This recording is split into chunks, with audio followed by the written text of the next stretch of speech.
Somali World Cup referee Omar Artan is back home after being denied entry by the U.S. He was set to become the first Somali to officiate at the World Cup.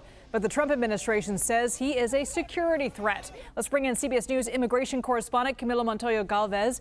Camilo, what is the claim here, and what does FIFA have to say about the situation? Hi, this is a highly unusual situation. The Trump administration is now saying, Liz, that Mr. Artan poses a national security threat to the country. According to Customs and Border Protection, he was denied entry in Miami over the weekend after the agency encountered what it called vetting concerns. And today, a Trump administration official is claiming that what CBP found was, quote, derogatory information that included, according to the agency, association with suspected members of terror organizations. Now, it's important to underscore that the administration has not offered any evidence of that alleged association or clarified the extent and nature of those links to alleged terror groups. And it's also important to note that Mr. Artan, who has since returned to Somalia, has said publicly that he had all the required paperwork and his visa to enter the country legally. But now FIFA has confirmed that he will not be able to participate in the tournament, which of course is being hosted by the U.S. alongside Canada and Mexico.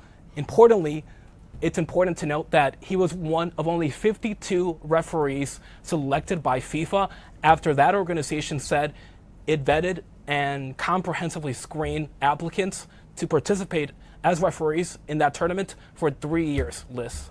3 years. And switching gears to another headline, I know you're following, Camilo. We're hearing about some changes to training for new hires by ICE. What can you tell us about that? Well, as you know, for months, ICE has been facing increased scrutiny over its tactics and operations as part of President Trump's dramatic crackdown on illegal immigration.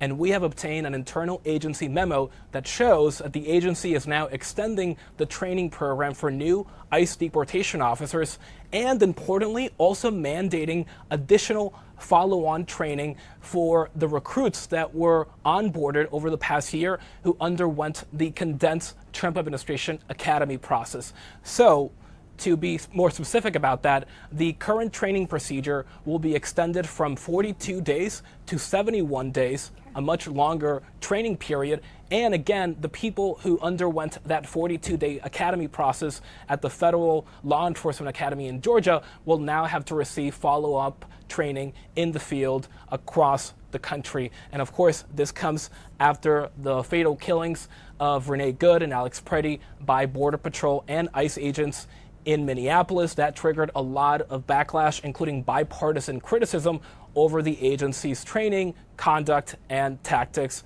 Now we're seeing basically a recognition that the training procedures adopted by the Trump administration were inadequate. Camilo Montoya-Galvez, thank you so much.